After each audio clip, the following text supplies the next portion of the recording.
In this video, we will bring you along on a 2-week road trip through Finland. From its seemingly crazy culture and incredible nature, to the ugly truth about the Northern Lights, that, by the way, are very different from what we are shown on social media. You can't see anything with your just your eyes. So here we go.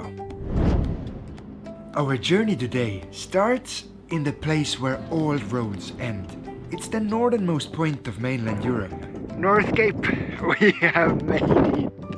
And I know, for those more familiar with a map of this region, it might sound weird, because this cold and barren place clearly is not part of Finland. Yet for us, reaching the North Cape marked a new beginning. That's as far as north as we will go for a while. And due to the fact that there was simply no more roads going forward, we began our 2,000-kilometer journey south. The weather during the last few hundred kilometers in Norway gave us a bit of anxiety.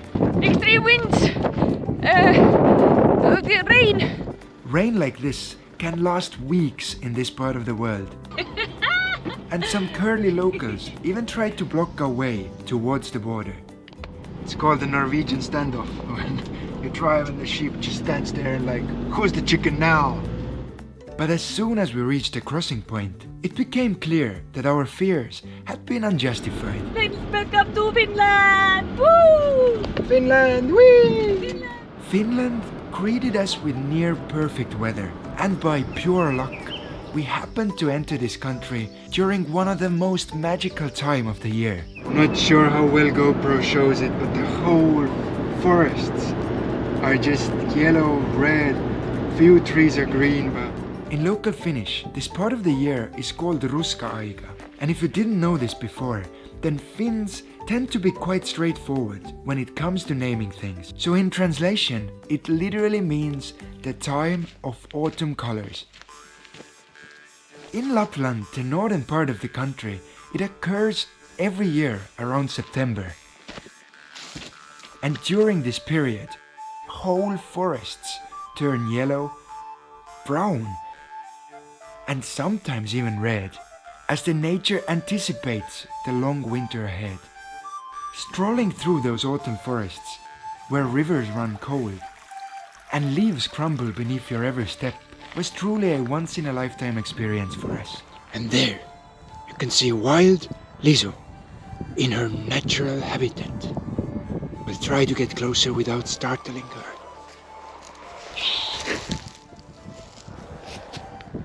Yet as the autumn approaches and the nights grow long, there is one other thing that brings thousands of visitors to this cold and rough place. Yet as it took many long nights for us to properly capture this nature spectacle on camera, we will talk about this later on in a video and continue our road trip in chronological order. Pretty helpful, right? The sign says that half of Finland has reindeer in the road. When driving through northern Finland, it quickly comes clear that this sign is 100% correct. Just like the sign said, there are huge herds of reindeer. Lapland is literally home to more reindeer than people, and these guys can be seen absolutely everywhere, from the side of the highways to forests and even tundra. Honestly, it doesn't matter where you look, as these fellas tend to be pretty much everywhere. While carefully avoiding the reindeer on the road, we made our way to a place called Ivalo, where we wanted to experience one of the most important parts of the Finnish culture. In Finland, there are millions of saunas. They are literally everywhere, from prisons to office buildings, and for the locals, this hot room is almost like a human right. On average, they visit sauna at least once every week, And I kid you not, years ago, women even gave birth in saunas. Thousands of years ago, sauna was not only the place where you go to wash yourself, but a lot of important things happened here. In addition to socializing, women gave birth in the sauna because it was the only clean and warm place. But of course, with a rapid rise in the number of, well, hospitals, combined with the free healthcare available all over Finland, this is not the purpose of saunas anymore. It's very cold! It's very cold! But the fact that there are still people in Finland who were born in a sauna probably gives you a good understanding how big part of the culture this hot room really is. And without a doubt, it is something every visitor should try while in Finland. Friends, that was absolutely incredible. I feel like a new person. Clean, refreshed. As we were already in the area, there was one more destination that we simply could not miss. We have made it to Rovaniemi. For many years of my young life, and probably for millions of other kids, Rovaniemi is one of the most magical places in the world. And it's not because of the weirdly empty streets or the fact that they use reindeer meat in kebabs. But the reason why so many kids want to come here is simple. Here, just few kilometers out of town, lies the home of the world's kindest celebrity, the house and workshop of Father Christmas, or more commonly known, Mr. Santa Claus. I'll be honest, if I had a chance to visit this place 20 years ago, I would have probably been much more excited. But even as grown-ups, there was things here that brought us joy. I did not know Santa Claus has a side business. These are reindeer hides. Is this reindeer meat? Yes, instead of tuna, we could start eating reindeer meat. I think Santa has a side business. Then of course, we lined up to meet the main man himself.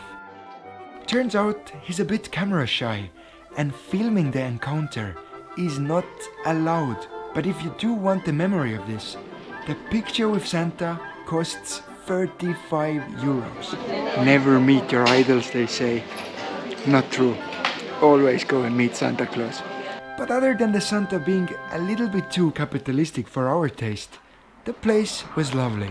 Most important post office in the world.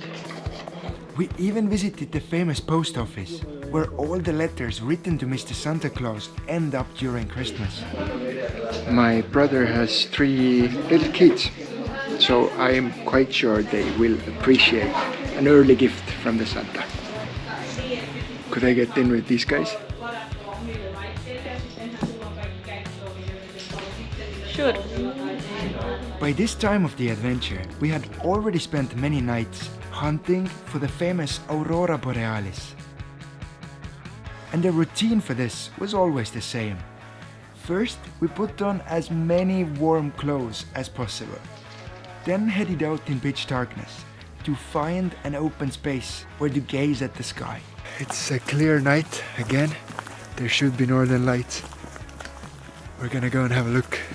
And I guess now is about time to also tell you why some people consider them underwhelming or even a scam. Usually you can't see anything with your just your eyes. Turns out that seeing northern lights with your naked eye is a lot different from the pictures that we're used to seeing online. Then I walked to the lake and started to try to understand if any of the things that I saw were northern lights.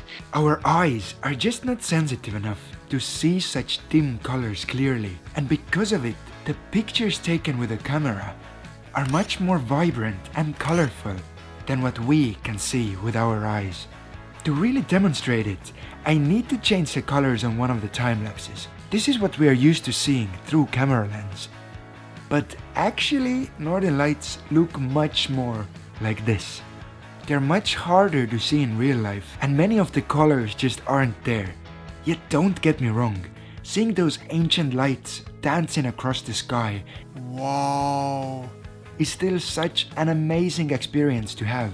And I think the best description of them came from Liisu, right after she had seen them for the very first time in her life. It's pitch dark, but there's like a huge white cloud on top that is changing and doing stuff. I got so excited that I even cried a little because it was so freaking huge all over the sky. Altogether, we spent about 7 nights like this, trying to capture this magical sight. But after one especially cold night, we had had enough. We got proper minus degrees today. We slept with many layers of clothes. We were still cold. Even when shooting time-lapse of the Nordic Lights, like the lens froze. It's weird, but I think it's time to go and find a warmer place. I agree.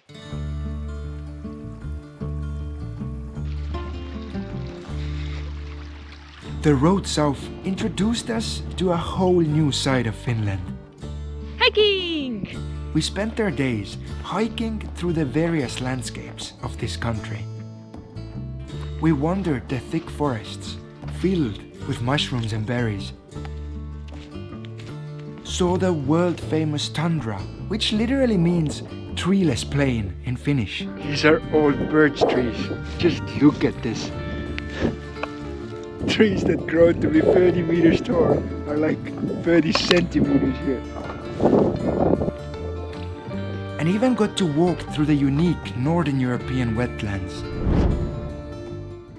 If you have never seen such place before, it can really make you feel like you have landed on a different planet. Such wetlands, they're just so freaking beautiful. You got peat moss, then you got the swamp-like pits. And it's very flat, very watery, so that's why there's the wooden walking trails in here, because otherwise you would just like get very wet. I'll show you how the ground works here, the peat moss.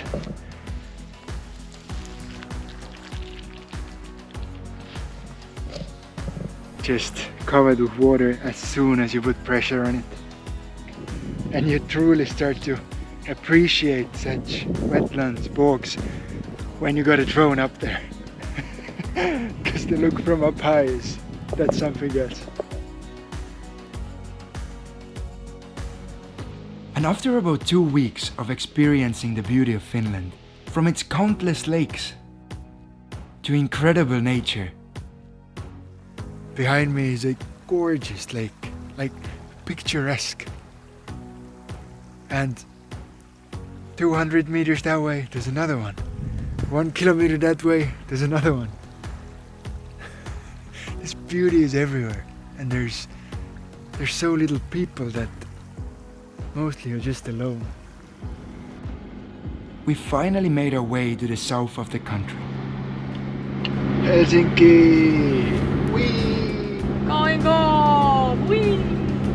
Yeah, I know that from the sound of our voices, it might seem that we are not too excited about Helsinki, the capital of Finland. Yet reaching this place and taking a ferry back home to Estonia from here just meant the end of our 400-day journey through half of the world. 35,000 kilometers, 21 countries. Honestly, it just feels a little strange. Returning home from a journey of a lifetime. Friends, thank you so much for joining us today on our journey through Finland. And don't forget to check out this playlist next to see the whole adventure that brought us to this place. Take care and bye.